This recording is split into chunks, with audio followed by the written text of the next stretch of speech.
Bom, pessoal, bom dia. Então, para começar o PET, eu trouxe um artigo, uma RCT, na verdade, foi publicado no New England em 2007, que avaliou uma estratégia de comunicação estruturada associada à entrega de um folheto para famílias de pacientes que estavam morrendo na UTI. Só para trazer um pouquinho de contexto, né? A morte de um paciente na UTI é um evento extremamente estressor para a família. A comunicação ela pode ser uma estratégia que faz muita diferença em relação ao lidamento e o coping da família que lida com esse tipo de situação. Além disso, a conferência ela permite os familiares confrontarem emoções que são difíceis, ressignificarem isso. Existia, antes da publicação desse RCT, alguns estudos quantitativos e qualitativos observacionais que falavam sobre a importância da comunicação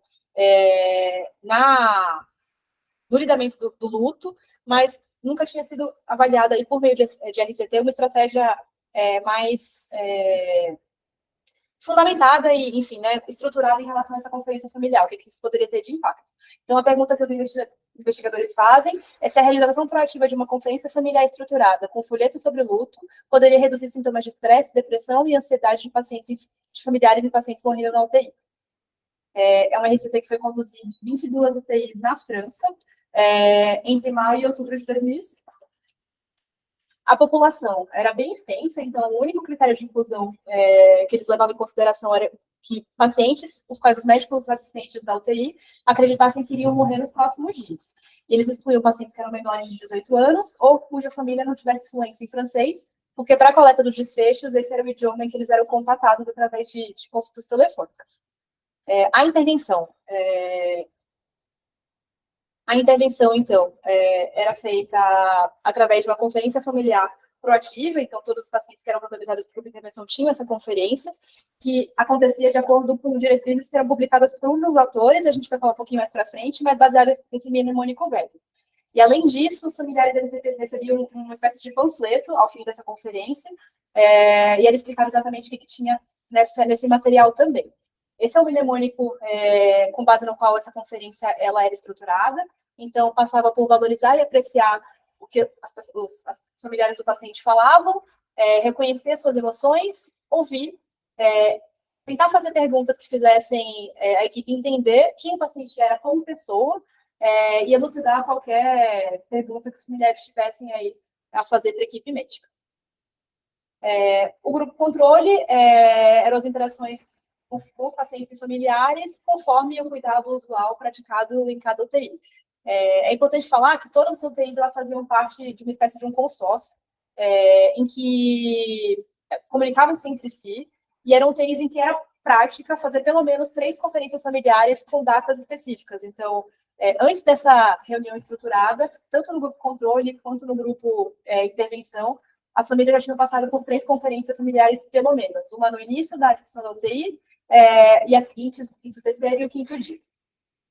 Os desfechos avaliados, então, o desfecho primário foi a pontuação numa escala para avaliação de TEPT, então, de transtorno do estresse pós-traumático, que é essa escala IES. A faixa de pontuação era de 0 a 75, sendo 75 muitos sintomas relacionados ao TEPT, e eles usaram um cutoff de 30 para falar de uma dicotomização entre score baixo ou alto. Além disso, eles usaram como desfecho secundário a pontuação numa outra escala, que eu não vou entrar em muitos detalhes, mas que avaliava depressão e ansiedade separadamente, né? Então, tinha subescalas aí para cada situação. Os desfechos eles eram coletados através de uma entrevista telefônica, que era realizada 3 meses depois do óbito familiar, pontualmente, a não ser que não conseguissem o contato telefônico inicialmente. Aí era tentado até 15 vezes, se não fosse possível, era considerado perda de follow-up. As entrevistas elas foram conduzidas entre agosto e janeiro de 2006, e o entrevistador era cegado em relação à intervenção.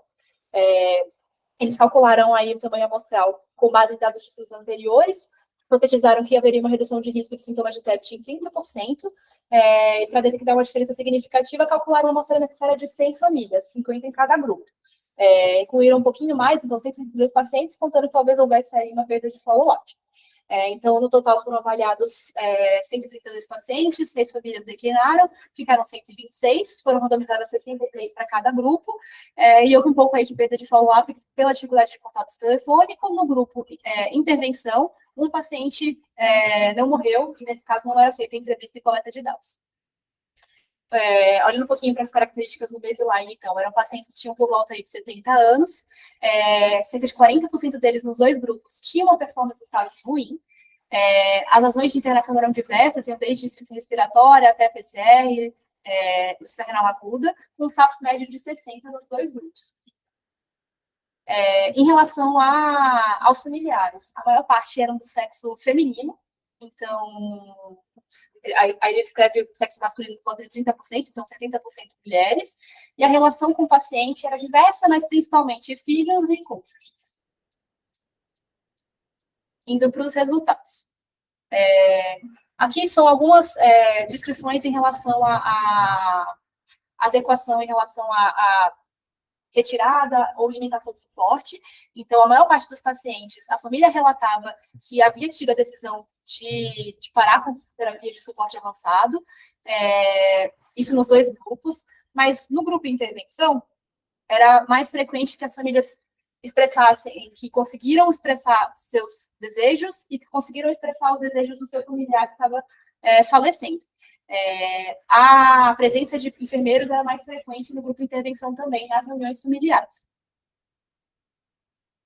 A duração das conferências no grupo de intervenção foram maiores, então duravam por volta de 30 minutos, os nossos 20 minutos no grupo cuidado usual, e o tempo em que as famílias conseguiam falar, isso era cronometrado nas reuniões, também foi maior no grupo intervenção.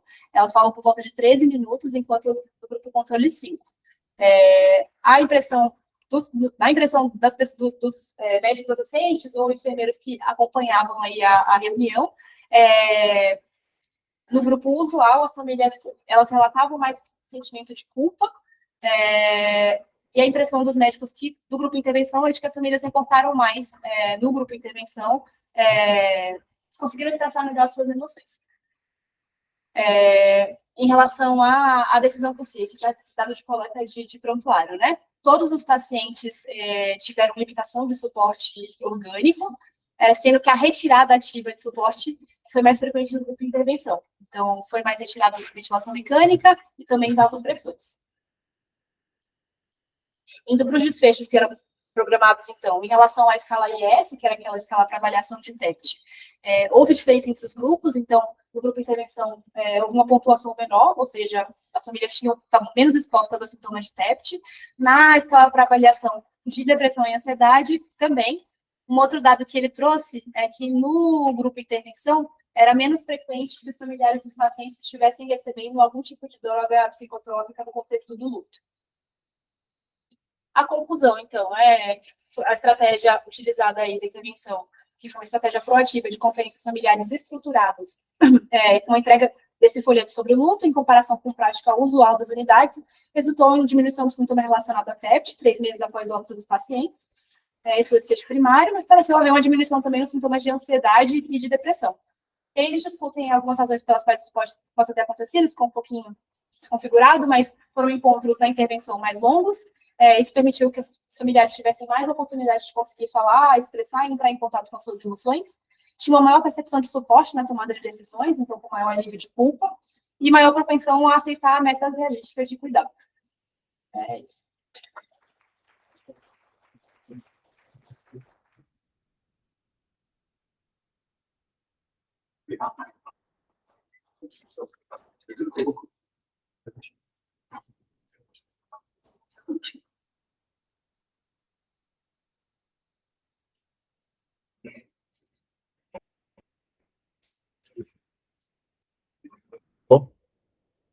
Pode ir. Bom, gente, eu vou falar sobre um estudo que finaliza os estudos, né? Esse estudo ele tentou ver o efeito de reuniões familiares em pacientes críticos crônicos que fosse guiada pelo cuidado paliativo, se tinha um efeito nos familiares, né?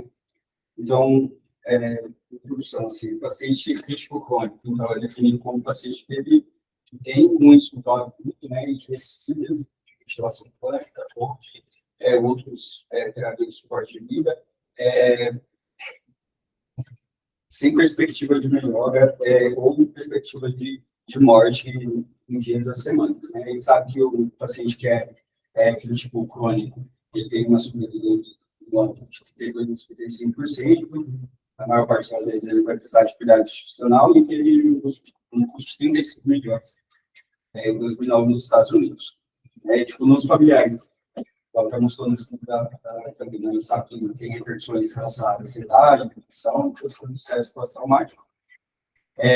E a gente pensa que a maior parte disso pode acontecer por causa de uma comunicação deficiente, que os familiares têm expectativas diferentes das expectativas dos cuidadores, né? Os estudos até então, eles tinham mostrado tipo, desfechos variáveis, né, tanto positivo quanto negativo, em relação à estratégia de comunicação, e também até então não tinha nenhum estudo que tinha visto a atuação da equipe paliativa, né? Então, esse estudo em si, o objetivo dele era de determinar o efeito do suporte plano emocional da equipe de cuidados paliativos para os familiares pacientes críticos crônicos, né? O método, então, a metodologia, então, foi um ensaio clínico randomizado, muito cedo, em 3 centros terciários dos Estados Unidos, de 2010 a 2014. Os critérios de inclusão, então, eram todos os pacientes maiores de 21 anos, né, que estivessem em ventilação mecânica por 7 dias. Nesse tempo, né, pelo menos 96 horas contínuas, sem perspectiva de desmame em 72 horas.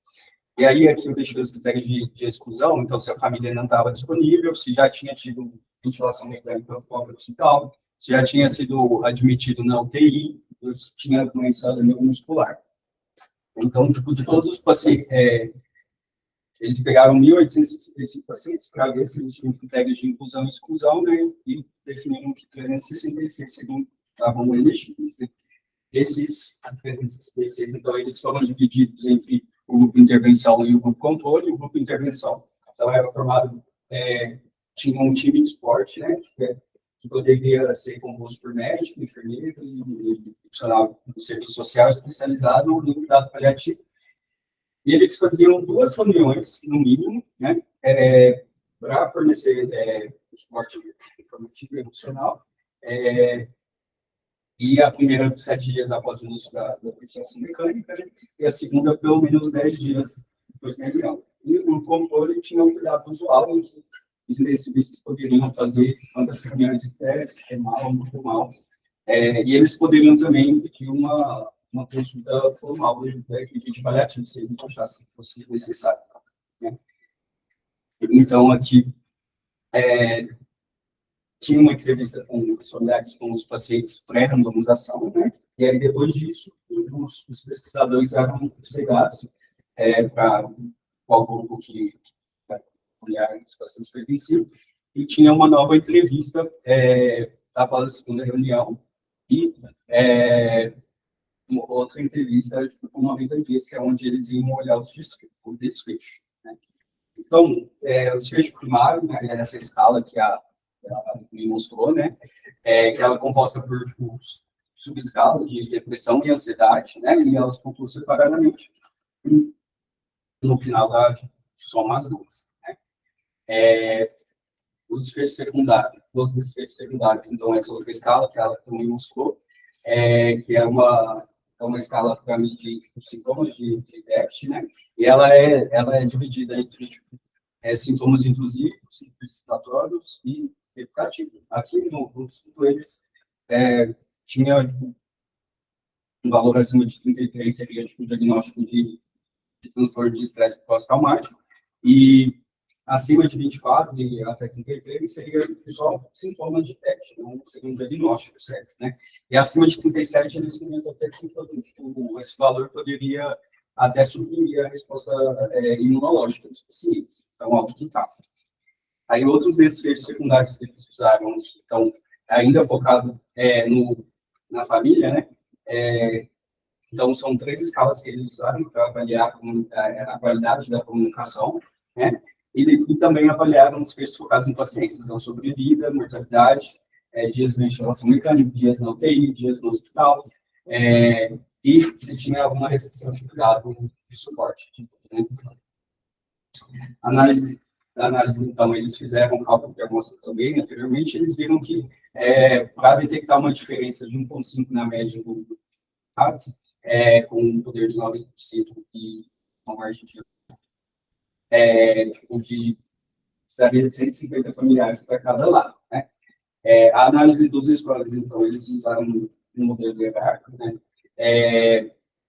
E ajustaram o score de ansiedade e depressão, ajustaram para o score de base, que se tira vários cuidadores, né? E o IESR, né? Eles ajustaram para tinham só vários cuidadores. Depois fizeram uma análise pós-hoc ainda e ajustaram para parâmetros que os próprios autores que achavam que poderia ter alteração, então, né, estudo, sexo, raça, se era o principal cuidador ou se era outros cuidadores, né? Os outros desfechos, então, tinham vários, poderiam ter sido usados vários, foram usados vários tipos de análise diferentes, métodos de análise diferentes, né? E eles mostraram o estado o tempo de estadia em hospital, isso em 90 dias, com a curva de gráfico de Kaplan-Meier. Aqui, os resultados, eu não coloquei a tabela toda, mas, assim, das características de base, a maior parte das características de base dos pacientes estava bem distribuído entre os dois, né? A única coisa que teve diferença é que os pacientes de intervenção tiveram um score de atividade, de independência de atividade diária de vida, um pouco maior, enquanto os familiares foi bem equilibrado, não tinha diferença. Então, aqui, esse seria o resultado do desfecho primário, né, que é a escala base. Aqui a gente vê aqui no intervalo de confiança, né, que não teve diferença, ele fica negativo ou positivo, o valor também não teve diferença, mesmo na análise pós-hoc, depois que eles ajustaram, as coisas que eu falei, também não teve diferença entre intervenção e grupo controle. E eu também não coloquei, mas na subescala de ansiedade e depressão também não houve diferença, né? Aqui na escala para medir sintomas de TEPT, né, a gente teve uma tendência maior a sintomas de TEPT no grupo de intervenção, né? Então, a gente vê aqui, né, está acima de 22, seria um sintoma de TEPT, né? E tem um intervalo de confiança aqui maior do que não passam zero, né? E um valor menor do que 0,05. Entre as subescalas, né? Tanto a escala de persistentação e de evitação, né? O evitativo, eles tiveram realmente essa tendência a ter mais, mas em relação a sintomas intrusivos não teve diferença. Então, a gente vê aqui nos sintomas intrusivos que não teve diferença.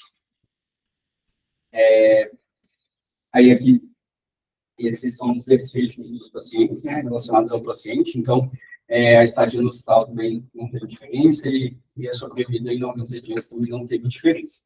Todos os outros desfechos que a gente escolheu também, tipo, dias de ventilação, dias de estadia na UTI, dias de estadia no hospital, também não teve diferença.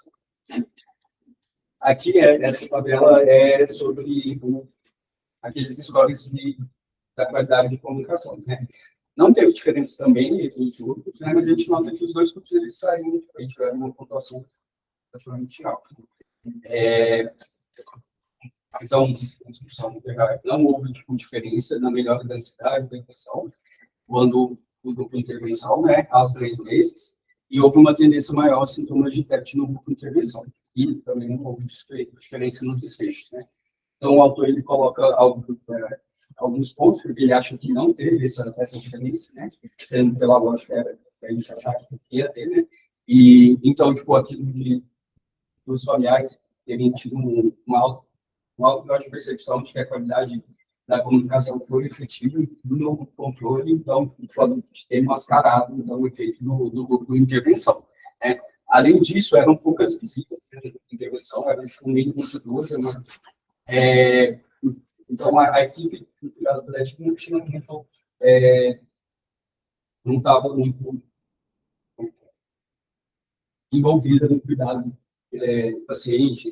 Por exemplo, uma coisa que eles fazem bastante é para controlar sintomas, né? Eles não estavam envolvidos, né? Então, isso é uma coisa que também pode ter mascarado o efeito da intervenção. E, além disso, né, na intervenção, os assistentes intensivos, eles não participavam das reuniões, né? Então poderia ter tipo discordância do que os assistentes estavam falando, os médicos assistentes estavam falando, e da equipe colégio estavam falando, e isso pudesse causar tipo, irritação e piorar os fechos dos familiares. Então, só para fechar aí, então, as custas do estudo, né, o estudo é bom, o estudo muito sempre randomizado, né, tipo, teve uma alta taxa de participação e de finalização, poucas pessoas perderam, né, e a principal limitação é que o cegar, né, apesar de que os entrevistadores eram cegados após, né, nas entrevistas. Por fim, o autor também recomenda, né, que os achados desse estudo não coragem que sejam feitos um acompanhamento de rotina com a equipe paliativa, né, da paciência críticos crônicos, mas igual aconteceu no grupo de intervenção, no controle, né, que vai de caso a caso, precisar controle, precisar de manejo para ajuda no manejo de controle de sintomas, né, então, como é que não vai para envolver no cuidado paliativo, não é para fazer de rotina.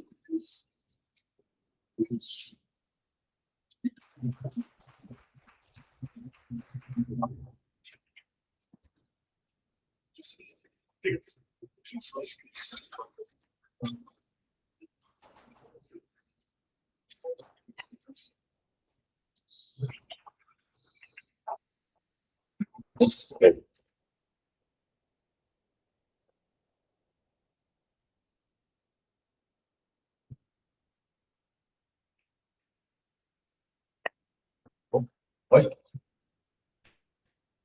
Então, pessoal, como o professor já comentou, o tema hoje é um tema sobre, principalmente, essa parte de comunicação, e no que me tange foi ela falar um pouco mais sobre as visitas familiares, e principalmente em relação à parte da flexibilidade.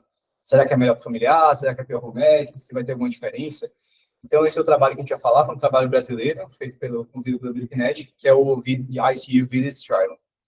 Então, o PI desse trabalho foi o Regis, ele foi intensivista titular pela MIB, ele é lá de Moinho do Vento, Porto Alegre, e pós-doutorado nessa área de reabilitação, membro da BRICNET, e a principal linha de pesquisa dele é sim, pós-UTI, principalmente, visitas familiares, e também a parte de dispositivo de assistência circular corpórea.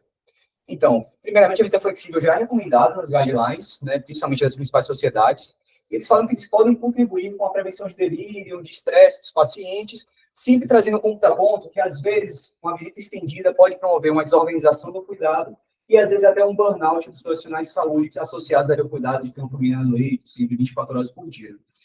Então, essa revisão semática, inclusive, que o professor Bezin fez, tem poucos artigos, mas parece ter algum benefício, principalmente relacionado à redução da incidência de delírio, mas em relação ao aumento da taxa de infecções associadas aos cuidados de saúde, que poderia se traduzir, talvez, com uma piora da assistência, isso não aconteceu.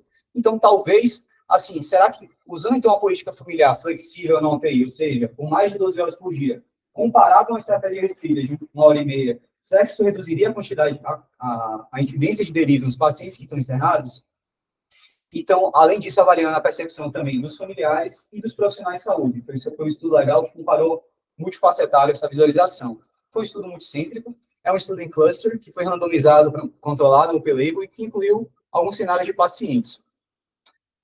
Foi incluído os UTI com mais de 6 leitos, ou seja, como era um estudo em cluster, ele incluía UTIs. Tá? Então, eram UTIs que tinham mais de 6 leitos, tinham visitas restritas, ou seja, de menos de 4 horas e meia por dia, e eram excluídos pacientes que tinham coma, com duração de mais de 96 horas, já tinham delírio, já logo no D0 na admissão, morte encefálica, pacientes paliativos exclusivos que não conseguiam se comunicar, ou até os pacientes que ficavam menos de 48 horas na UTI. Dos 40 UTIs foram randomizadas, grande maioria foi excluída porque não respondeu ao convite, 54 não se interessaram em participar, e foram randomizadas 19 para uma visita flexível e 20 UTIs para uma visita mais restrita. Lembrando que é o início uma vez que esse trabalho, ele foi um trabalho de crossover. Então, apesar do grupo flexível ele começar dessa forma, depois de um período, ele se transicionaria para outro grupo. Flexível foi definido como até 12 horas, né, de duração da visita familiar, enquanto restrita de mais de 1h30. Então, inicialmente começava com flexível, e depois de 30 dias ele passava um período sem nenhuma intervenção, e depois ia para o grupo restrito. E assim sucessivamente para o grupo restrito, depois passava 30 dias, e ia para o grupo de visita flexível. Essa duração variava, ele falou que durava mais ou menos a inclusão de 25 pacientes. que costumava demorar aí em torno de 3 meses, mais ou menos. Na tabela 1, nos pacientes do grupo restrito, tinham idade em torno de 60 anos, o pré-delírico é de 0,14 e 0,8 tinham demência. Os familiares, a renda salarial deles era de mais ou menos $1.000, 11 anos de escolaridade, e a maioria dos profissionais eram técnicos de enfermagem que participaram do trabalho. Tinham também grande contribuição de enfermagem e de médicos. Em relação à parte do grupo flexível, ele tinha também em torno de 60 anos, era bem semelhante aos grupos, a renda salarial também é elevada, de $1.200 mensais, 11 anos de escolaridade, e também, da mesma forma, a maior parte dos profissionais que contribuíram foram os técnicos de enfermagem, com 50% de cada grupo. Vale ressaltar que, mais ou menos, o burnout e a prevalência em cada um dos grupos de profissionais de saúde girava em torno de 20%, também era semelhante. A incidência de delírio, que foi o outcome primário dele, no grupo de vida flexível, foi em torno de 0,9%, e no grupo de vida restrita, em torno de 20%. Risco ativo 0,91%, sem diferença estatística entre os dois grupos. Vale ressaltar que esse KNCU é medido em apenas uma vez, a cada um período de 12 horas de plantão, então 2 vezes por dia era medido esse KNCU, por pessoas treinadas. Quando a gente compara agora os desfechos secundários, a gente começa a comparar tanto do paciente, quanto do médico, também quanto das famílias. Em relação aos outros desfechos relacionados ao próprio paciente, o que a gente consegue observar? Em relação à incidência de infecções associadas à saúde, que é um surrogate outcome, talvez para uma pior assistência ali no cuidado, não teve diferença entre dois grupos, um 3,7 para o grupo flexível e 4,5, com risco relativo de 0,81, mas sem significância estatística pelo intervalo de confiança. Então, talvez a gente possa inferir que, apesar de não ter previsto delírio, não acabou também não prejudicando a assistência ao cuidado, principalmente comparando essa vida flexível à vida restrita, o familiar estando ali presente no leito.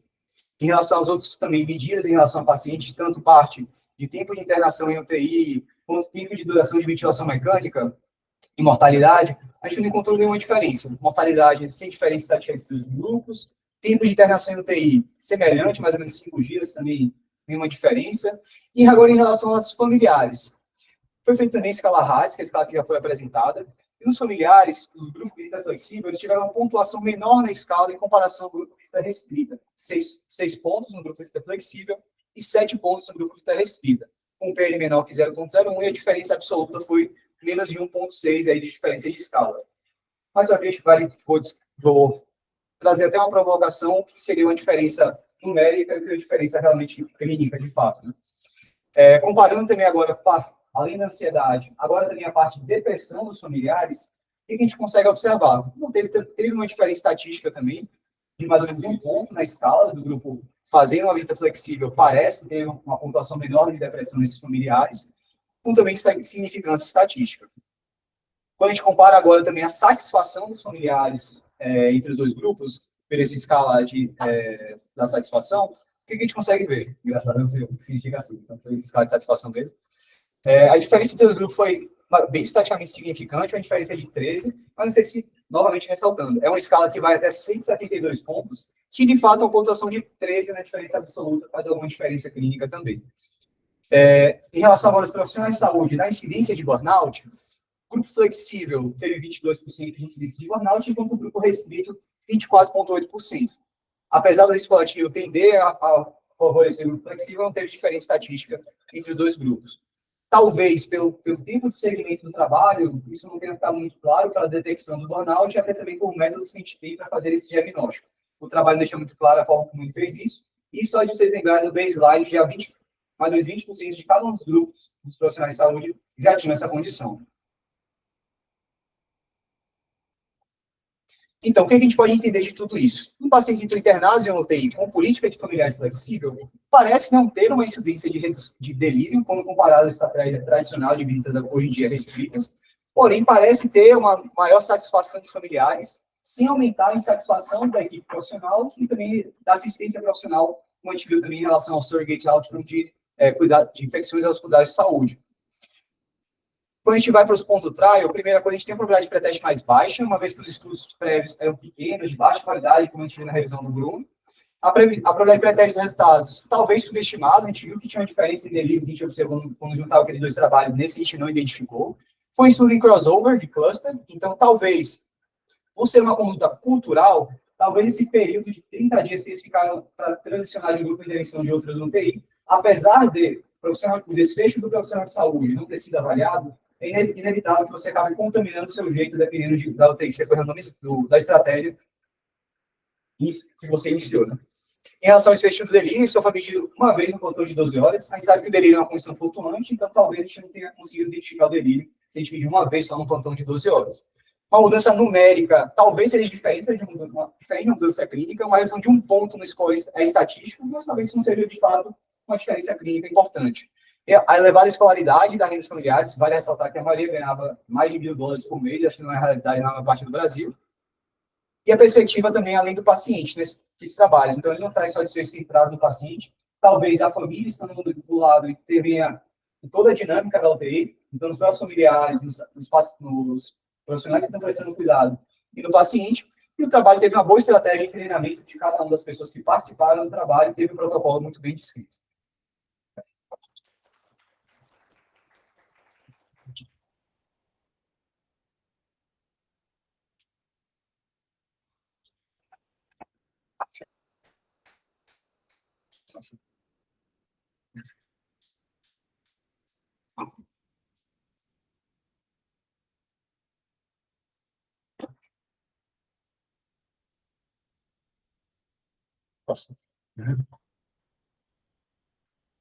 Bom dia, pessoal.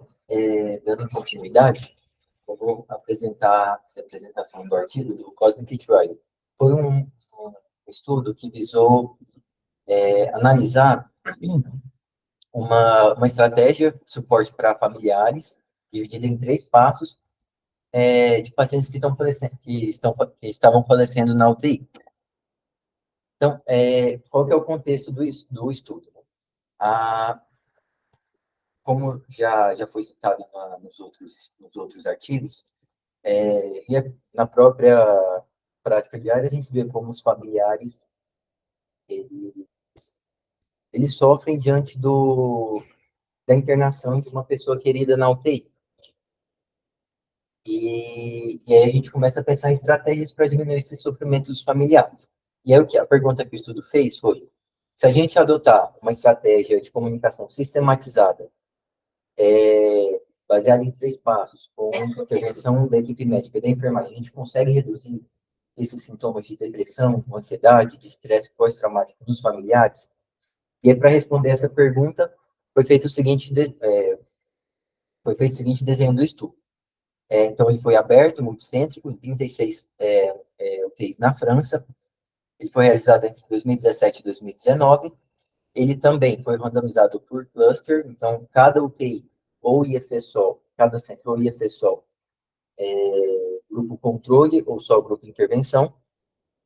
Ele calculou inicialmente uma amostra de 454 pacientes familiares para ter um poder de 90%, para demonstrar uma diferença no desfecho primário, que já vai comentar, uma diminuição de 50% para 35% no grupo intervenção, com um erro alfa de 5%. E aí, para chegar nesse N que ele fez o cálculo estatístico, teve um N final de 874, isso por conta da perda de segmento, porque os desfechos seriam analisados até em 6 meses, e também por conta dessa randomização de cluster, que aí ia acabar ficando um desbalanço no N entre os grupos. Então, da população, eram pacientes críticos internados em UTI já com limitação de suporte, dos critérios de inclusão. Então, essa questão de a equipe assistente já tinha definido uma limitação de suporte, aí esse paciente ia ser randomizado, ter uma internação maior que 2 dias, no UTI, ter mais de 18 anos. Critérios de exclusão. Assim como no trabalho que a Lara apresentou também, seriam só familiares que falassem francês, se não tivesse o termo de consentimento assinado ou fosse um potencial doador de órgão. Agora, em relação à intervenção e o controle. No grupo controle, seria a prática usual de cada UTI. No grupo intervenção, seria essa estratégia baseada em 3 passos. O que é importante destacar dessa estratégia? Teria a participação da equipe médica e da enfermagem, e para as unidades que fossem randomizadas para o grupo de intervenção, eles receberam treinamento prévio antes. Essa estratégia consiste, então, em 3 reuniões, em momentos diferentes. A primeira reunião seria para explicar para a família sobre a decisão de limitação do suporte. A segunda reunião seria a beira-leito, com o familiar, né, lá, a beira-leito do paciente, durante a fase ativa de morte. E a terceira reunião seria após a morte do paciente, dentro das horas subsequentes, no máximo do dia seguinte. Quais seriam os pilares dessa comunicação? Né? Uma escutativa, a valorização do componente não verbal da comunicação, demonstração de empatia, e os objetivos seriam acolhimento de emoções, esclarecimento de dúvidas, garantir que o familiar estivesse compreendendo a condição médica do paciente, e um reforço da continuidade do cuidado até a morte do paciente. Dos desfechos, então, o desfecho primário seria analisar o luto prolongado. Isso foi definido como uma pontuação maior que 30 na escala PG-13 após 6 meses. Então, seria feito um contato telefônico para as famílias, aplicado esse questionário. Se pontuasse maior que 30, eles considerariam que seria um luto prolongado. Lembrando que era um familiar por paciente, eles escolheram o familiar que estivesse mais em contato com a equipe da UTI.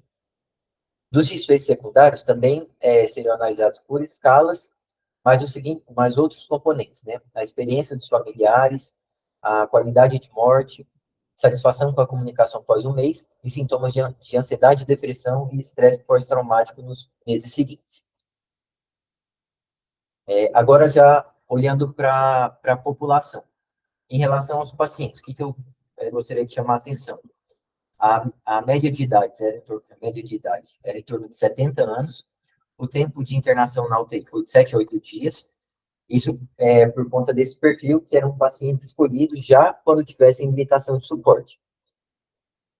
E em torno de 35% dos pacientes eram pacientes oncológicos, em torno de 40% eram pacientes já com alguma perda de funcionalidade prévia. E entre os grupos não teve nenhuma discrepância em relação aos pacientes. Agora, em relação aos familiares, tem alguns dados interessantes. Primeiro, a maioria dos familiares ou eram cônjuge ou filhos, que reflete bem esse perfil dos pacientes terem 70 anos.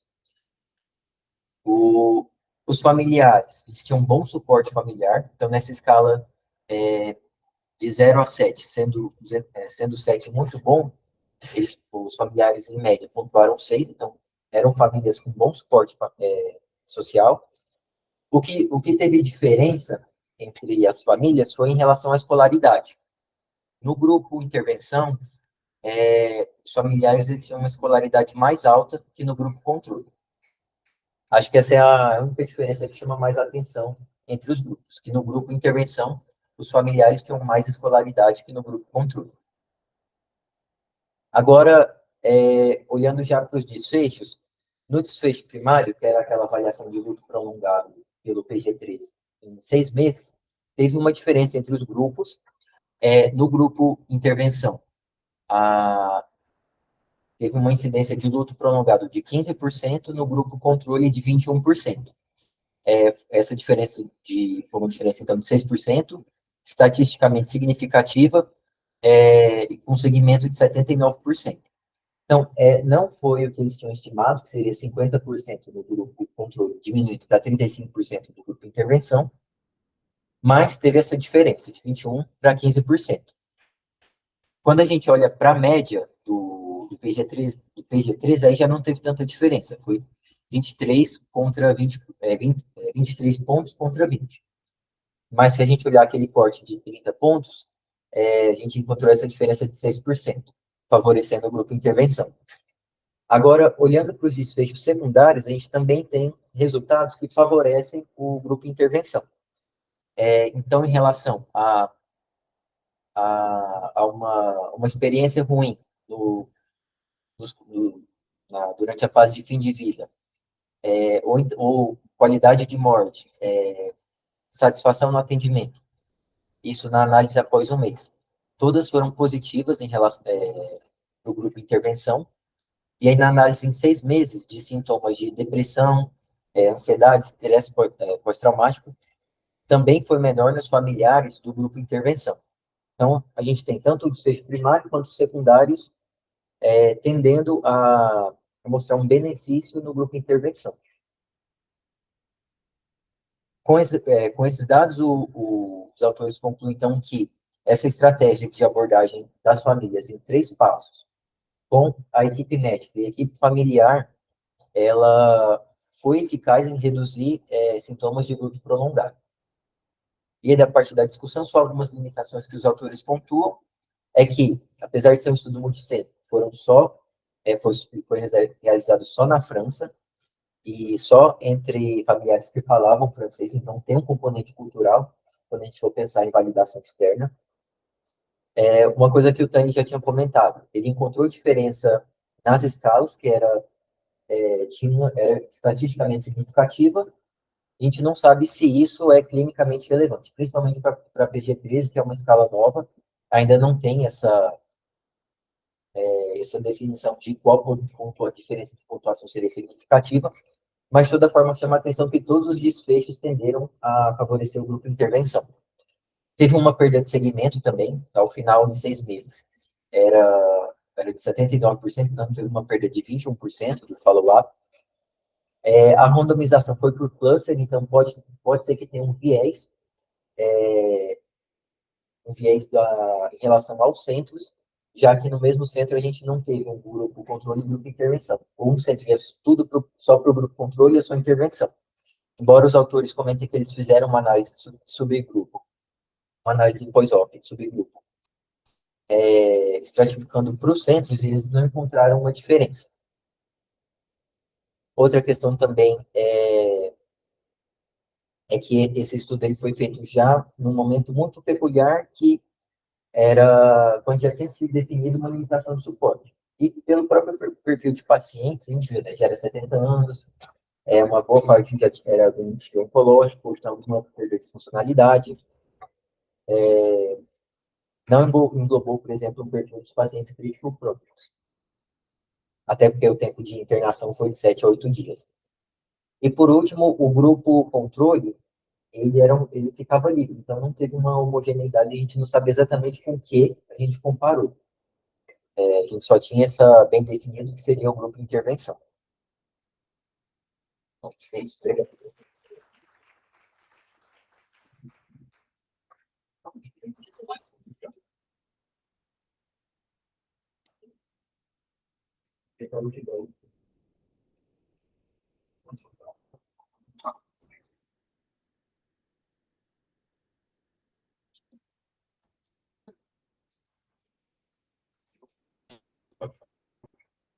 Passa, pelos alunos.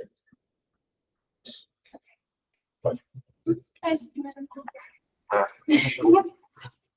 Boa tarde. Eu vou falar hoje sobre essa revisão sistemática e meta-análise, que ela compara como protocolo de intervenção familiar, principalmente focado na comunicação, eles poderiam ajudar a reduzir o tempo de estadia em UTI.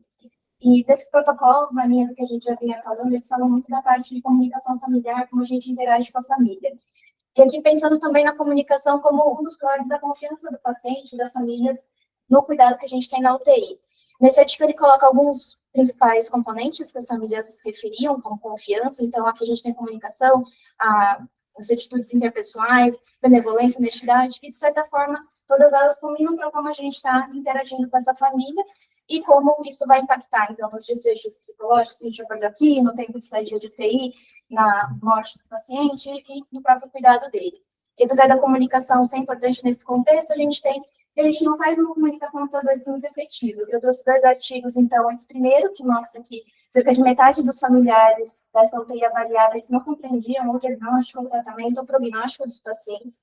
E esse outro artigo que traz sobre pacientes bem graves, com uma expectativa de mortalidade acima de 95%, em que 95% dos familiares, em que 15% dos familiares não tinham expectativas condizentes com o prognóstico desse paciente. Nesse grupo de pacientes, eles acabavam tendo mais diálise, mais cirurgia, mais intervenções, que nesse estudo em particular refletiu num pequeno aumento de sobrevida, mas as custas de um ranking e uma funcionalidade bem prejudicada também. Então, a ideia do estudo foi, será que se a gente conseguir estruturar uma comunicação familiar mais efetiva, dos pacientes, com os familiares dos pacientes, a gente consegue trazer esses familiares para perto, entender quem é o paciente, delimitar um plano de cuidado melhor, e com o plano de cuidado a gente pensar se é um paciente que vai demandar mais recursos ou que, de repente, vai se beneficiar de um cuidado mais focado em sintomas, e a partir desse plano de cuidado a gente distribui melhor os nossos recursos e, eventualmente, conseguir reduzir o tempo de permanência deles em UTI. Para isso, eles fizeram essa revisão sistemática e meta-análise, publicada em 2019. Como critério de exclusão, eles incluíram MCTs, que analisavam, então, esse desfecho de tempo de internação em UTI ou hospitalar, e que traziam participação de um ou mais membros da família, considerando a família mais da parte afetiva do que da parte genética, da parte de vínculos familiares propriamente ditos. Incluíam pacientes críticos, que aqui eles colocaram como alto risco de mortalidade, definido entre os estudos como uma mortalidade aí maior que 30% a 40%, seja por julgamento clínico, por SOFA, por percepção dos próprios intensivistas, ou uma ventilação mecânica prolongada de 2 a 7 dias, uma hospitalização com complicação. Um dos estudos abordando essa parte de conflitos relacionados a tratamento, então conflitos éticos, e excluíram estudos de pacientes que iam para UTI apenas para fazer um pós-operatório, uma observação mais próxima, e pacientes pediátricos. De investigação, eles utilizaram diversas plataformas para a coleta desses artigos, além de uma busca manual, não fizeram restrição de data. A seleção foi feita por 2 revisores, um terceiro em caso de discordância. De desfecho primário, eles viram para um tempo de estadia em UTI, desfecho secundário, o tempo de permanência hospitalar, a mortalidade em UTI, a mortalidade hospitalar, e para análise estatística utilizaram para meta-análise efeitos randômicos, pensando que, apesar deles quererem ver o efeito de protocolos, os protocolos eram diferentes também entre as instituições. Fizeram efeitos mistos ajustados também, calcularam odds ratio, a heterogeneidade pelo QI por crânio quadrado, e fizeram análise de subgrupo em relação ao plano terapêutico, paliativo ou curativo, o tempo de intervenção, mais precoce ou mais tardio, o método de mensuração também. Aqui tem o esquema que eles fizeram para fazer a busca desses artigos, as keywords que eles usaram, essas e variações dessa, então, relacionadas ao TI, a cuidado, comunicação, excluíram aqueles que não enquadravam nos critérios de inclusão e também conferências que não eram presenciais, que não tinham essa decisão compartilhada. Chegaram a 7 RCTs, dos quais é interessante notar que a maioria são dos Estados Unidos, 2 da França, então talvez um perfil um pouco diferente do que a gente tem aqui, com quase 3.500 pacientes. Dos vieses, eles aferiram que o principal viés acabava sendo o viés de cegamento, pelo próprio desenho do estudo, como o Leandro comentou, os colegas comentaram, e um pouquinho de viés também na parte de alocação dos pacientes, mas, em geral, estudos com baixo viés foram incluídos. Das características, a gente pode ver que são estudos relativamente recentes, aí, grande parte também dos últimos 10 anos, e que das intervenções, apesar de serem intervenções diferentes, elas rodavam em torno da mesma ideia, de conferências, de meetings familiares, mudando mais o modo como a gente fazia isso. Era uma conferência de final de vida, como o artigo do Leandro indicou, eram conferências com especialistas, com facilitador, com enfermagem, com equipe interprofissional, e aqui os critérios também que a gente tinha colocado de inclusão, principalmente de pacientes com alto risco de mortalidade. Das características da população incluída, a gente vê que a maior parte da população dos pacientes eram homens, com uma idade por volta de 60 a 70 anos, mas a maior parte dos familiares com que era feita essa comunicação eram mulheres, com 70% mulheres, sendo principalmente esposas, filhos, em primeiro lugar. E eram pacientes relativamente graves, aí os que mediram a severidade tinham uma mortalidade aí por volta de 50%, uma mortalidade hospitalar aferida por volta de 30% também. Do desfecho primário, que era o tempo de internação em UTI, ele foi reduzido em 0,89 dias, que dá por volta de 21 horas. Aqui tem os estudos incluídos, eu destaquei 2 deles que tiveram um range menor do intervalo de confiança. Esse Curtis, que eu achei interessante, que ele randomizou hospitais, então clusters também, e conseguia fazer uma diferença bem grande entre o grupo controle e o grupo intervenção, já que a intervenção tinha uma educação em cuidado paliativo, com bastante estruturado, então com representante local, com feedback, com identificação de possíveis barreiras e aprimoramento por um tempo bastante longo, de 3 a 20 meses. E o outro estudo, esse White, também teve um intervalo de confiança restrito, ele randomizava o tempo que eu tenho, passaria de um controle para o grupo de intervenção, e também, a partir do momento que estava em intervenção, fazer treinamento de comunicação, com práticas, feedback. Isso é diferente de alguns outros estudos que também alguns colegas apresentaram, que ou randomizavam dentro da mesma UTI, então randomizavam os pacientes, E alguns estudos também que eu trouxe, esse Host, que ele teve intervalo de confiança também maior, um pouco em cima aí do zero, que ele trazia de interessante uma abordagem familiar já bastante estruturada de base. Então, eles já tinham reuniões marcadas, já tinham a parte de comunicação e de apoio familiar. O que eles estudaram mais era a presença ou não da enfermagem no nosso grupo de intervenção. Então, talvez isso também justifique um pouco desses resultados mais diferentes. Eles avaliaram também mais sensibilidade, ajustaram para variáveis, poderiam interferir nessa análise do resultado. Então, analisando para a parte do cuidado paliativo, ajustando para o cuidado paliativo, para método de mensuração, para intervenção mais precoce e gravidade de doença, ainda assim a gente viu que teve uma redução aí de tempo de estadia de UTI de forma significativa. Quando ele foi analisar os subgrupos, então, para ver se existia algum subgrupo que se beneficiasse mais desse tipo de cuidado, eles viram que subgrupo de pacientes que estavam em cuidados paliativos, eles tiveram uma significância estatística de 1,26 dias de redução de tempo de UTI, que não foi visto nos cuidados curativos, mas com a restrição de ser uma análise de subgrupo. Aqui também eles analisaram o tempo de uma intervenção mais precoce, menor de 72 horas, que mostrou um benefício nesse subgrupo de redução de pouco mais de um dia, estadia em UTI, e não foi reprodutível com mais 72 horas, mas também com restrição de análise de subgrupo, apenas 2 estudos avaliados aqui. Por fim, ele fez a análise de subgrupo da mensuração, do modo de mensuração, desse tempo de estadia em UTI, e foi mais significativa quando essa mensuração ela foi feita após a intervenção do que quando ela foi comparada com o baseline, apesar de também a gente ter poucos estudos aqui avaliando a comparação com o baseline. Em relação aos desfechos secundários, a gente tem um tempo de internação hospitalar, que na análise global foi reduzido aí em 3,78 dias, 3 dias e algumas horas, e quando foi ajustado para a probabilidade de mortalidade predita, também teve uma redução de 5 dias, mas um desfecho secundário aqui só com 4 dos 7 estudos inclusos. Do outro desfecho secundário que ele avaliou, a mortalidade tanto em UTI como hospitalar, que nesse caso não teve diferença, mas também com um número bastante reduzido de estudos. Mortalidade em UTI, talvez uma tendência à redução, mas pouquíssimos estudos avaliando, e hospitalar, somente 2 estudos para um lado, 2 estudos para o outro, sem muita interposição da intervalo de confiança. Então, de conclusão, a gente tem que as intervenções estruturadas reduzem o tempo de UTI, cerca de 21 horas. Esse efeito foi mantido, mesmo ajustando para o cuidado paliativo, o cuidado curativo, o tempo que foi feita essa intervenção, o método de mensuração, a gravidade do paciente. Talvez um subgrupo de cuidados paliativos de intervenção precoce teve um resultado melhor, e de desfechos secundários teve uma redução do tempo de internação hospitalar, cerca de 3 dias, mas não teve redução, diferença na mortalidade de UTI e a mortalidade intra-hospitalar. Da discussão que eu ia trazer só, lembrando que essa meta-análise, ela juntou estudos que tinham intervenções bem estruturadas, mas eram intervenções bem estruturadas dentro do mesmo estudo e não homogêneas entre estudos diferentes. Então, a gente tem muitos protocolos de intervenção diferentes. Esses protocolos, muitas vezes, não traziam com tanta clareza qual era o número e a frequência dessas reuniões familiares que a gente abordava.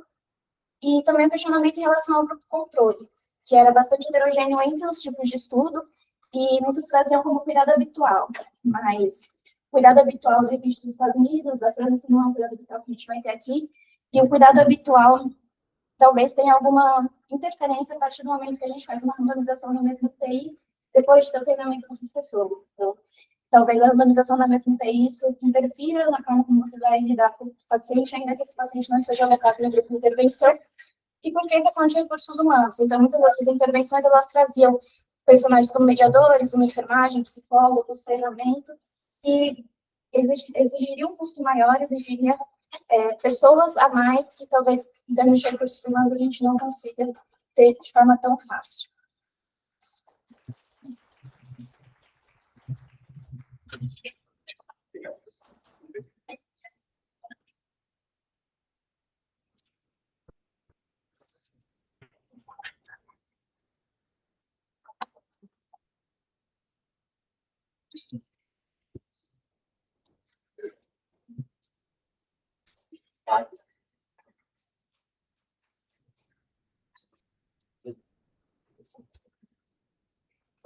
E, pessoal, 5 estudos aí trabalharam coisas um pouco diferentes, assim, né? Assim, falando sobre a reunião, ou algum sobre o princípio da família, tudo sobre família, mas um pouco coisas diferentes.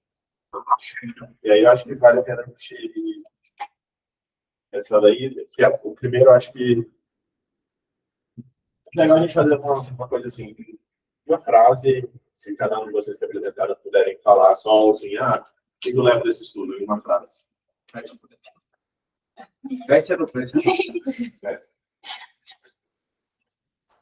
Acho que conferências estruturadas reduzem sintomas psíquicos das famílias. A família presente ajuda a família presente. Desculpa. A família está presente ajuda mais a família do que o paciente. Sim.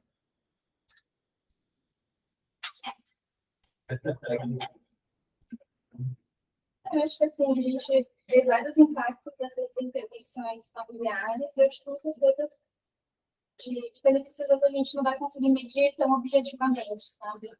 O Temer falou assim, teve uma redução na escola, mas se foi uma redução foi significativa ou não, talvez isso seja muito difícil de contabilizar, mas talvez no dia a dia a gente perceba benefícios maiores da comunicação familiar, ou familiar, além do que a gente vem do episódio das situações.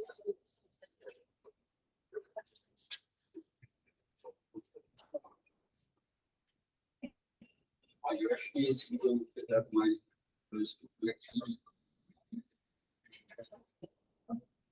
é que a gente tem essa lista assim, para fazer a integração do paciente, a gente não precisa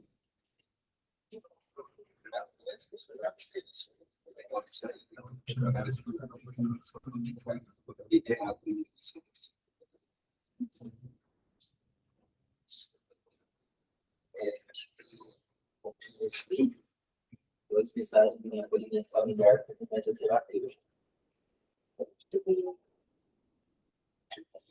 O processo. Então, vamos por parte, então. Então, vamos pensar assim na reunião familiar. Acho que quem quer comentar alguma coisa sobre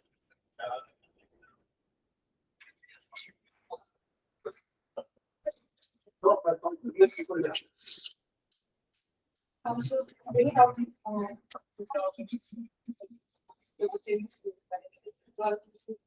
a jurídica acaba dando várias coisas diferentes. A gente viu vários cuidados diferentes e a gente teve e a gente foi para nossa saída no futuro. Algumas coisas nossa deles, é legal, a gente estava muito em contato com os famílias e a gente estava conseguindo criar bom para a saúde, e acho que muito por isso a gente consegue conduzir reuniões adequadamente. Mas, ao mesmo tempo, algumas vezes, apesar de você estar sempre com o mesmo paciente, você consegue criar um vínculo comigo, mas o que faz falta é um momento que você sai e realmente ter uma reunião estruturada. Então, eu acho que é legal separar momentos, né? Vocês da live, que é um momento de cuidado do Cláudio, sempre ter uma reunião centrada, sempre, né? E alguns dias depois, eles falam, o que aconteceu, onde que buscar, e aí faz. Tem por outro lado, a gente, a família questionou, eu sempre gostava de fazer uma pensão na família, acho que está sabendo do caso. Mas isso não está fazendo politicamente. Tem umas pessoas que super de várias perguntas. Porque, tipo, às vezes não é realmente vários conflitos diferentes e no ideal você vai dar acompanhando, você vai conseguir falar, ele vai ter um cuidado institucional. Mas eu não sei se você tem outros, se for trabalhar, vai conseguir ter esse cuidado institucional. Vai ter vários componentes diferentes, e os componentes não têm noção de forma que vai ser e não vai se falar direito com a família. Assim. Eu acho que é legal, às vezes, trazer essa questão do especialista mesmo, de estabelecer alguns dias sindicais para alinhar isso com famílias mesmo.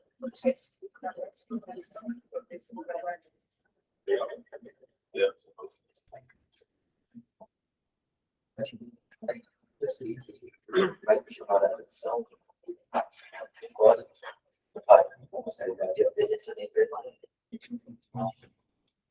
a enfermagem está presente, eles estruturaram de controle. E a enfermagem está presente em tudo. E eu sinto um puxamento de cabeça, apesar de nós familiares, por mais que todas essas bem harmônicas, mas não tinha todas que chamadas não tinha a presença da enfermagem. Eu acho que no dia a dia, na enfermagem, os técnicos acabam ficando mais tempo no meio do paciente do que a gente. Mas sempre, quando a gente vai ficar, conversar com a família, a gente acaba sempre precisando de médico dentro. Isso me chamou muita atenção. Não sei como os políticos não sei o que fazer em relação a isso, mas foi uma coisa que chamou a atenção. Então, legal, assim, que a enfermagem tem que estar mais próximo do cuidado do paciente, e acaba não participando tanto da comunicação. Surge a dúvida do quanto que dá mais uma função para a enfermagem, que às vezes já está sobrecarregada, de também estar presente no momento da conversa, mas talvez grandes conversas facilitem que a enfermagem envolvida, assim, né? As primeiras conferências, ou definidoras, aí, os próximos passos, que eu tenho que um pouco de cuidado também.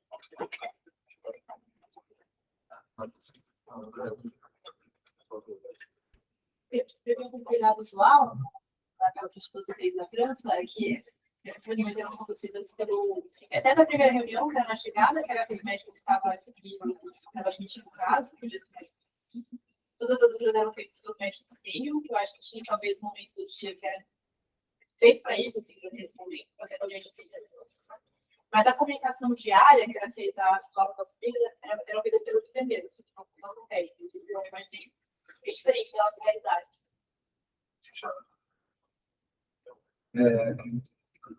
Eu acho legal com cada estudo desse poderia se concatenar e virar tipo um plano doce, sabe? Tanto o estudo da Lari, de ter uma abordagem estruturada na fase inicial, quanto o estudo do Matheus, para ter uma abordagem estruturada do contínuo, quanto o estudo de comunidades seguidas para ajudar nesse contínuo, para reduzir o sofrimento da família. Agora, até chegar na casa do óbito, que é o caso do Leandro, que mostrar o benefício disso com a Natália de Famoso. Então, acho que se eu pudesse, talvez, resumir tudo isso, seria, eu acho que é importante estruturar, assim, sabe? E ter um contínuo, como o Leandro falou, fazer parte do plano de cuidado, sabe? A gente não pensa em reunião familiar como conduta, às vezes. E falar, plano, então, teve a divisão, em até 72 horas, fazer reunião familiar e tal. Depois disso, depois disso, vai ficar com mais, está codificando, vai virar um kit crônico, outra visita, outra reunião. Avalia a necessidade de máquinas corretivos? Não, eu continuo. Então, eu acho que a gente não tem isso bem estruturado, assim, às vezes, eu acho que com a expertise dos chefes que a gente tem, isso já sai de forma natural, então, às vezes, sempre nós pensamos, você acha que nossa família, não quer marcar uma reunião familiar para discutir sobre isso, mas eu acho que, a partir do momento que eles não vão dar sempre com a gente. Assim. Então, acho que se isso já for uma coisa estruturada de um serviço, até de um protocolo, talvez, apesar de ser uma coisa não protocolar, mas algo estruturado, assim, para, ao longo da internação, você evoluir com o cliente, acho que isso faz bastante sentido. Assim. Acho que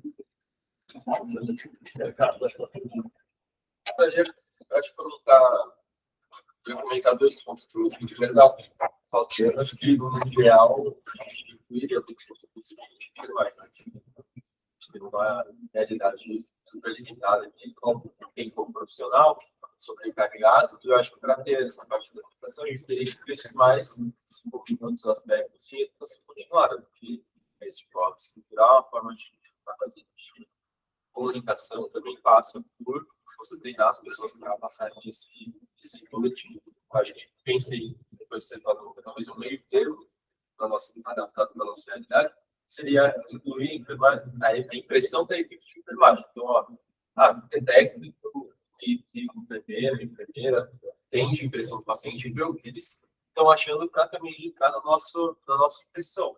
E trocar essas figurinhas que eles estão vendo e calibrar o jeito que eles veem o cliente, fica uma troca que eles daria para contornar isso com o nosso jeito. Mais um fator talvez mais uma coisa assim, da permanente, não dividir isso na parte de nós, profissionais médicos, práticos, outra coisa, nossa, o estudo do Matheus é o professor sempre comenta, isso, você passa, é talvez trazer uma equipe externa, que esteja em contato com essa quebra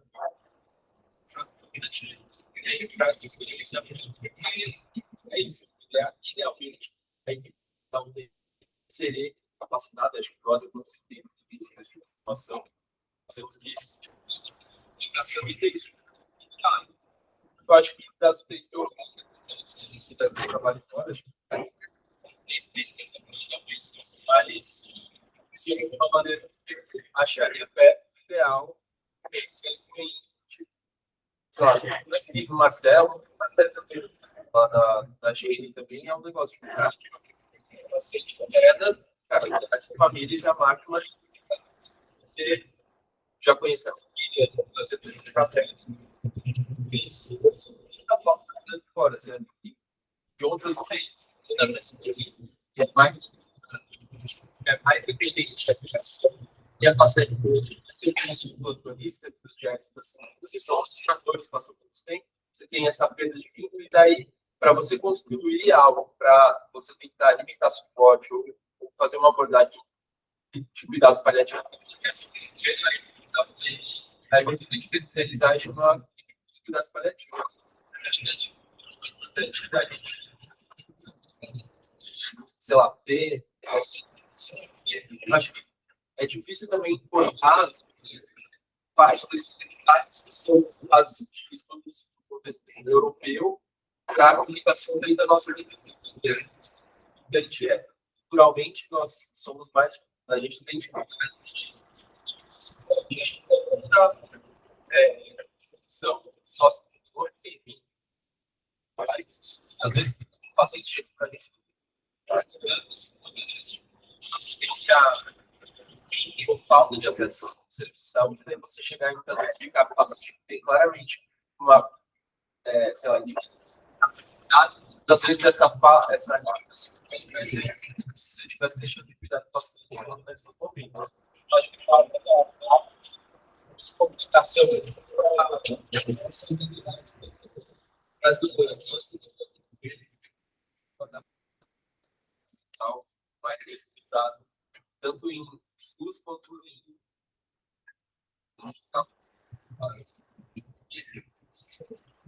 serviço que tem realmente cuidados paliativos disso. Às vezes é pior, porque às vezes eles podem ser desconfiados das outras coisas, e outros tipos a gente vê isso. E às vezes o que acontece é que as equipes não têm a equipe dos cuidados paliativos. E muitas vezes é especialista, assistente titular, não rola essa negociação do jeito bem feito. E a gente se reflete mais ou menos no conceito do trabalho.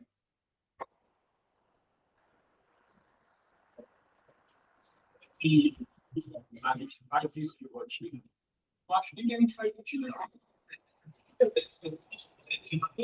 Nossa, ele está pior. Vamos chamar a família? Agora, tá bem.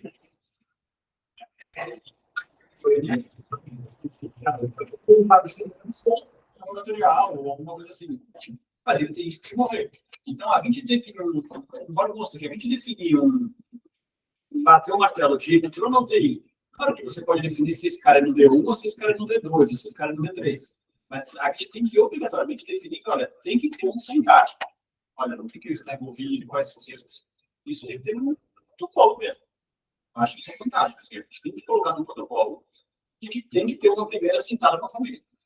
Talvez nem todas as sentadas tenham que ter toda a equipe envolvida, que é isso, mas a gente sempre tem um presidente que está lá na frente e ele tem que, talvez, envolver uma cidade, e não uma conversa na primeira vez. Então, isso é uma algo mais difícil. Gente mais experiente. Algumas lideranças, ela pode, mas essa gente não tem esse aqui. Quem fala com o paciente é a voz. Se vocês abrirem mão disso, vocês estão correndo. Vocês perdem a voz. Então, quantas vezes, no mundo lá fora aí, coisas que você traz em conjunto com a família, isso não é levado para a equipe persistente, consideração, e a equipe persistente vem atrás de você. Então, não falar é perder voz. Então, tem que estar incluído na família, tem que arranjar tempo para isso. Porque senão a gente vai se suportando de lado. Não tem que estar envolvido, tem que falar com a família não aberta. Mas a equipe persistente, valoriza para a família que persistente. Ela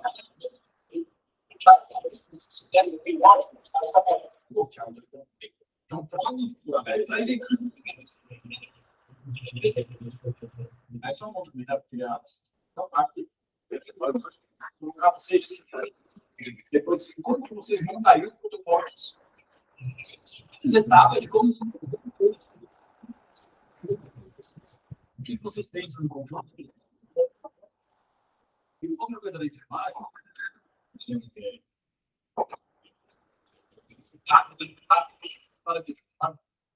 aqui embaixo talvez seja difícil.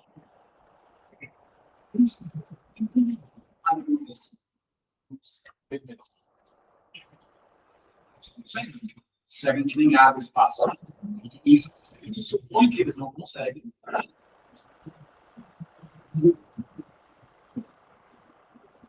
Então, eu falo mal de você, não é levado como sempre. O Davi, às vezes resolveu as coisas de comunicação. Por isso que eu não teria.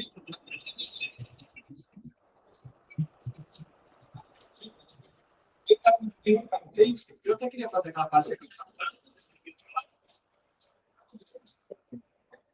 Aí a Ana falou, é próximo. Então, sabe, no fim, acho que tem que incluir, às vezes eles não têm uma base de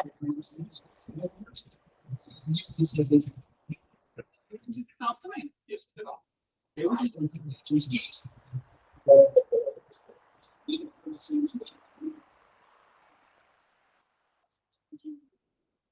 enfermagem, assim, geralmente na hora da vida tem uma área que não acontece isso. Talvez a gente consiga puxar com silêncio, avisar silêncio, e aí participarem. E assim, a gente pediu para arte, nos estudos. Aí um estudo de burnout, como o estudo de satisfação na dada aqui? Ou família só dá trans. Quantas conversas vocês já não tiveram? Vocês saem assim. Quantas famílias que tu não faz? Família é louca, você fala, é louca, você tem um carinho pela família, você criou um carinho pela família. E por que o resto daqui não vai criar um carinho? Então, tem satisfação. Você conversar bem, não dá certo, tem satisfação. Então, você tem que incluir a equipe. E talvez não dá só para burnout, gera engajamento, e gera cultura de família. A equipe que trabalha no lugar onde todas as famílias vão, elas gostam daquilo, elas falam com o familiar dela. Ah, lá no TI, todo mundo está lá. Óbvio que gera engajamento. Se a gente não engaja, fudeu. Se só a gente está engajado, fudeu também. Aí não só não dá certo, como você está numa briga eterna. Então, acho que assim, se fosse para fazer uma lição de casa, assim, lição de casa, eu acho que nesse próximo mês, vocês têm que convidar alguém da equipe para participar, sabe? A gente tem que fazer isso de uma maneira meio frustrada. Pode tomar um branco, foda-se. Bem de bem, quem tenta vender para 5 não consegue no sexto mês. Quem tenta vender para 1, toma não vende nada. Tem que tentar 10 vezes, sabe? Incluindo, assim, fica uma lição de casa, acho que a gente tem que fazer. E aí, não sei se alguém fala não, mas o que vocês pensariam no protocolo institucional de como fazer, de como incluir a família, como cuidar da família? Só para passar aqui para o corpo. Eu acho que eu falei. Não, semana passada, veio surgiu da Luísa e do Thiago a ideia de toda vez que chegar um paciente na UTI, fazer uma reunião. Tá certo? Porque acho que acabou acumulando no mesmo dia várias reuniões, e aí foi meio caótico. Como foi esse processo de decisão? O que passou por isso? Você já tinha lido isso daí, e aí você pensou que faz isso? Como que foi? Como resolver quando você tiver muitas famílias para isso? Então, isso foi uma coisa que eu já dei no começo do mês. Eu agradeço isso nesse aqui. Muita coisa desse. Saiu o assunto visitas. E daí surgiu a ideia de, tipo, putz, já que a gente tem finalmente importa de ficar as famílias. Então, favela, assim, ele falou, onde seria uma UTI de alta performance. Assim. Aí, não, ele falou,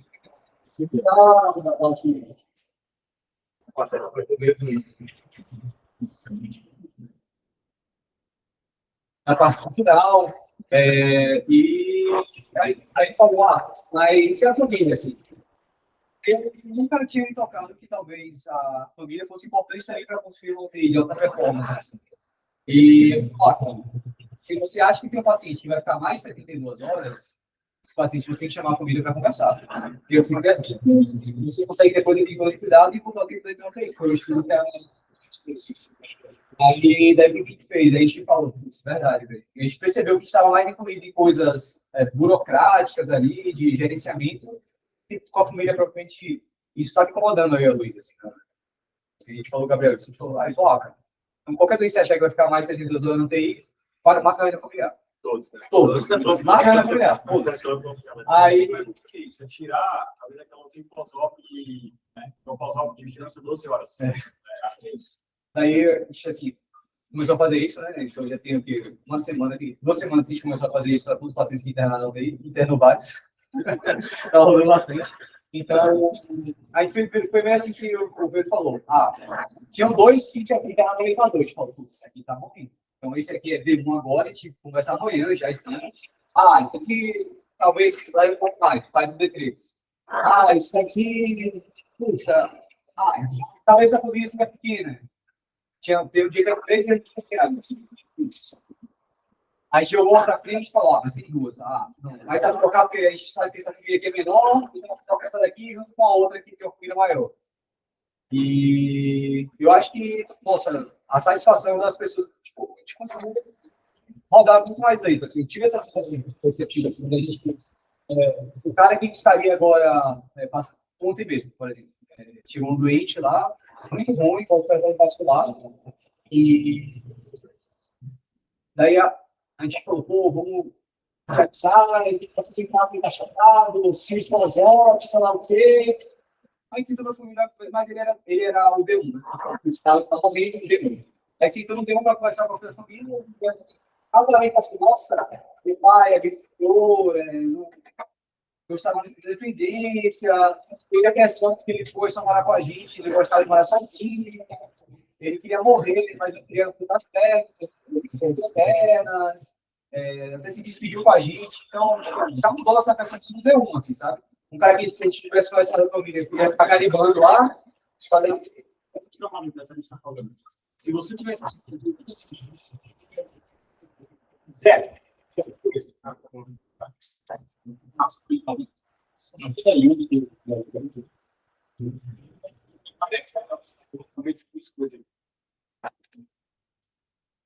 se você não tivesse passado nada por ele, isso teria feito?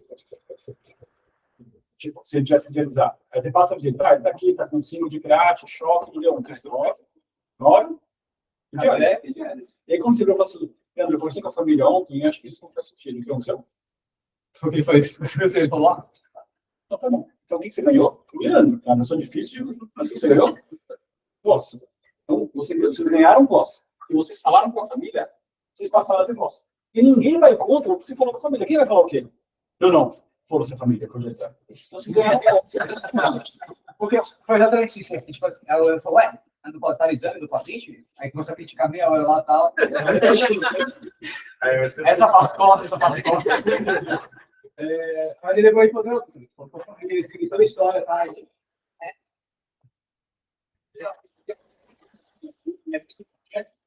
Quando a gente conversou, é diferente. Mas acontece sempre. Eu volto aqui, eu posso colar em todo lugar. Eu queria ser advogado de água. Então, preciso advogar. Só que é uma coisa que eu estou pensando. Assim, o Leandro, então, eu penso, nível 2 mais, tem diarista para tem muito tempo para plantonista, né? Eu acho que, não sei se eu estou errado, mas no geral, bem isso aí já diarista para plantonista. Aí a gente depois fazia, ali eu trabalhava 2 anos, fazia escola, assim, provavelmente poderia evoluir mal, poderia participar de zero, já chamar a família para poder conversar. Quem fazia isso era eu, que era isso.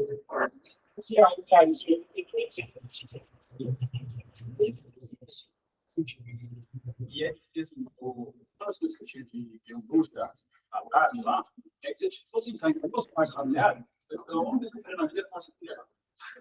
Mas eu falei isso doente, então, isso acontece mesmo.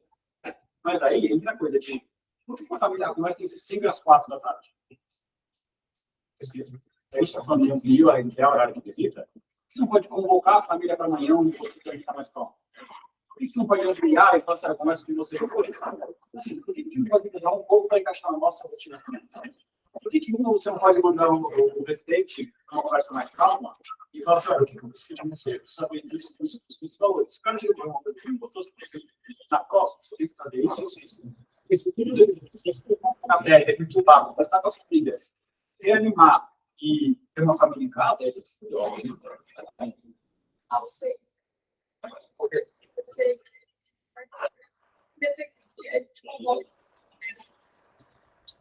Mais graves.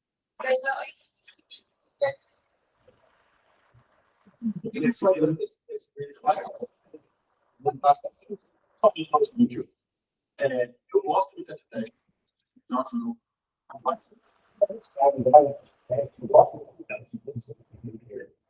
Pode, assim, tem que ser restaurado.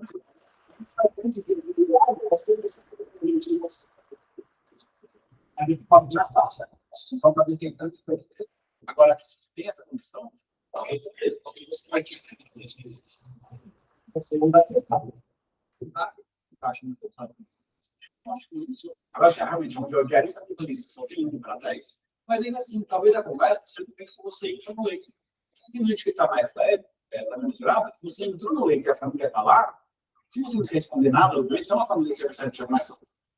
Mas não é fazer que eu não vai falar com a família, que você já mas que você não tem conversar com o paciente, com a família. Você não conversa mais calma, vamos ver com leite. Durante o tempo, você examina, aí você para e fala assim, vamos lá, você foi isso. Isso é assim, sabe? Você não pode ser muito conveniente, se o familiar pode ser incluído, se o paciente estiver bem, você vai sair por exemplo. Não, eu estava pensando mais nessa conversa de chamar, convocar e sentar. Pode ser, mas eu digo assim, essa vai ser aquela lá, Power Plus. Mas tem umas menores que elas podem incluir o paciente, né? Conversa dura também, às vezes, mas não pode ser, não. Você pensa que vamos lá na nossa salinha. O ideal é que o paciente, né? Se sai do contexto dele, só para sempre pensar. Porque essa questão de conversa sentada, conversa que incomoda todo mundo, mas pessoalmente incomoda demais é não ter espaço. Quem sabe pode ser pequeno. Do 11º tem. 11º agora tem uma sala de reunião familiar. Era uma copa. E aí agora tem ali na frente do jardim. Era a casa do pato. Bom. Era uma copa. É ao contrário, hoje era a copa. Você chegou essa casa do Padre Magdalena, depois ela foi pro hotel. Não, mas bom, agora tem que saber. Mas você está falando antes da trauma? Não, é a acabou de dar. Mas mesmo com essa linha, às vezes eu prefiro fazer ele no Às vezes faz essa discussão, porque tem outras coisas que a gente se confortável nas conversas, que é o silêncio. A gente aprende, deixa a família falar, tudo isso que mostra muito mais a família fala, maior essa discussão, aí a gente aprende, a gente vai assim,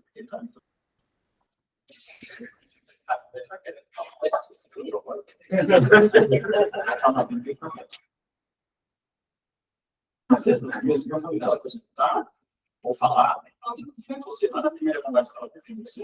Às vezes, na primeira conversa, você pode falar um pouquinho mais. Mas é aquela que depois tem quantos famílias você fala um pouquinho mais na primeira, na segunda, você fala parado, aí ela me oi, doutor, aí ela abraça, você vai, oi, como é que está? Aí eu, não sei o que, você vai, e aí o caminho longo me mata. Aquele caminho você fala, aí você não pode ir. Seguindo por mais perto, mas aí acho que é só ansiedade.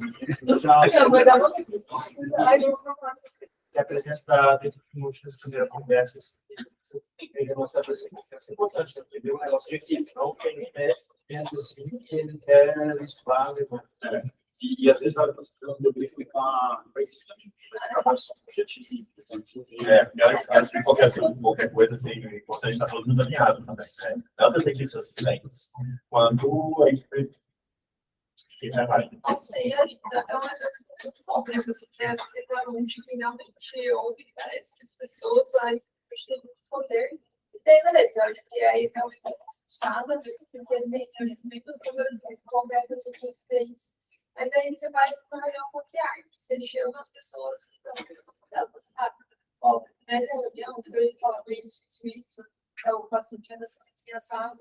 Tipo, você alinha e nesse planejamento de cuidado, sabe? Eu acho que dentro do que a gente pode fazer, acho que é uma das mais viáveis e tá todo mundo dentro. Tá tudo certo. Mas talvez eu tenha que já na visita, Ah, sim. Lá na GES, eles fazem um comparo afetivo. E que isso é uma coisa que acaba extravasando para todo mundo.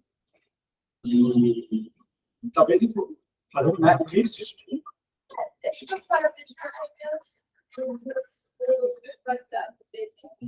Isso é a questão disso, né? Ele é você mostrar interesse pela pessoa, fazer com que as pessoas achem que pontos em comum para puxar o assunto. Às vezes acaba tem um cara que tem bastante diversão também. Tem bastante diversão, sabe? Qual que você acha que e não você dá tudo, se você gosta de nada. Agora está acabando alguma coisa. Teve essa questão de paciente que era uma patologia, era na parte do não, porque a gente percebeu que como é como mais. Ele tornou no contexto de uma insuficiência intestinal maligna. Daí, assim, já era um cara que estava desenvolvendo esse quadro há bastante tempo, ele era aderente a dieta macrobiótica, tipo, todo natureba, fazendo tudo, sítios, e daí ele internou, primeiro por conta de uma dor no catarro, que resolveu e foi voltou por conta dessa insuficiência intestinal maligna. Passaram as sondas gástricas e foram fizeram biopsiaram e aguardando a patológica de uma possibilidade de ser. E daí deu um tipo de tratamento. E daí, a coisa foi também sustentada até entre as equipes que a gente está aceitando, que ia fazer algumas coisas que a equipe cirúrgica queria fazer, e a gente marcou a reunião. E até o preço lá, descendo na salinha e tal, olha, a gente vai falar sobre isso, eu acho que eu era um cara, eu acho que foi uma a gente pegou alguma coisa. Eu passei, então, o tempo da grávida.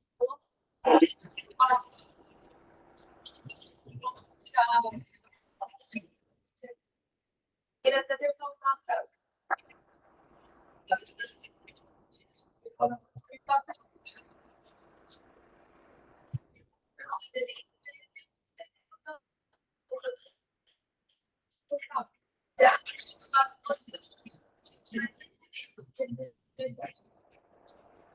Vale para te perguntar.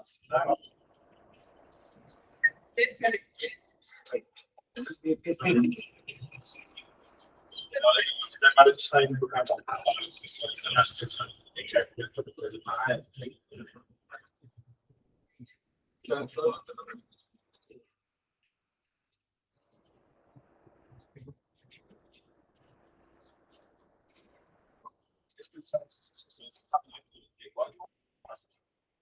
A ideia não era que eu vou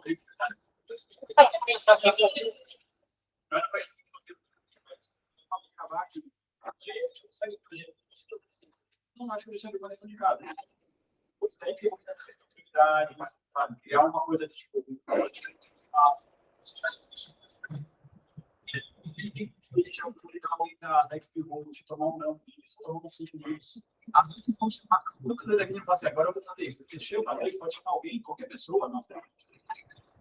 Se eu chegar lá e fim da conversa. Ah, eu achei que tá falando qual das pessoas? Igual das pessoas e elas se envolvidas mas tem que ser mercado.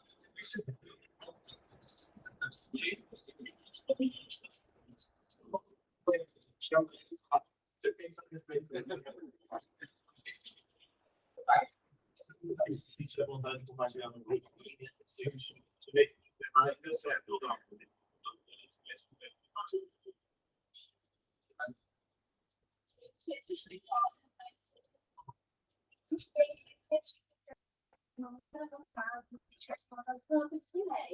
Foi com TI, não TI ia falar avançada, era uma aula para ela, nem para ela, nem para o familiar.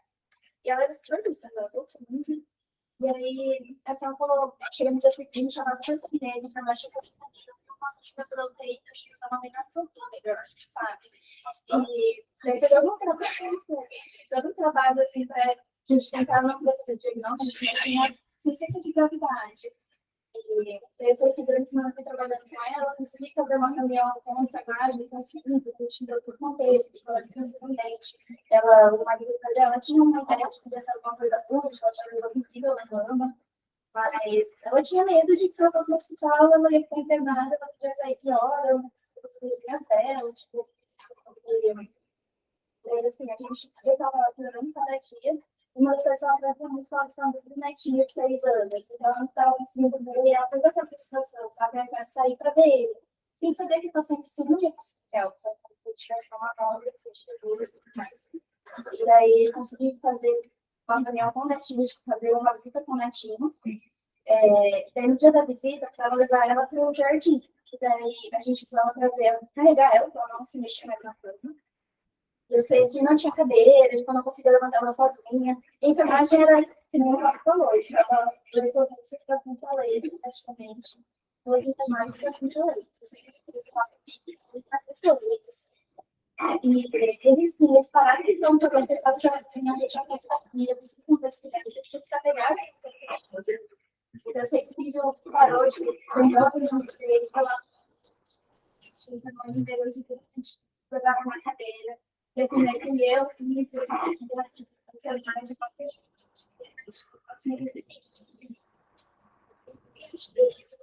o meu familiar chama muito pior, mais que os seus filhos, mas que não como cirurgia, traz uma sensação de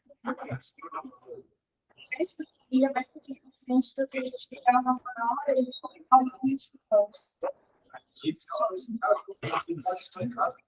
Difícil porque vocês estão em casa. então, isso ficou fantástico, assim, principal para a choreira da visita, eu tinha ela e eu deixei muito último encontro deles. Eu acho que esse apoio da equipe Multi foi muito bom, mas eu acho que também foi possível porque, de certa forma, eles também participaram desse primeiro momento. Porque quando eles participaram do primeiro, quem era paciente mais um dia 42, eu acho que eles também se mobilizaram cada vez mais. A gente vai melhorar o cuidado deles, a satisfação deles e provavelmente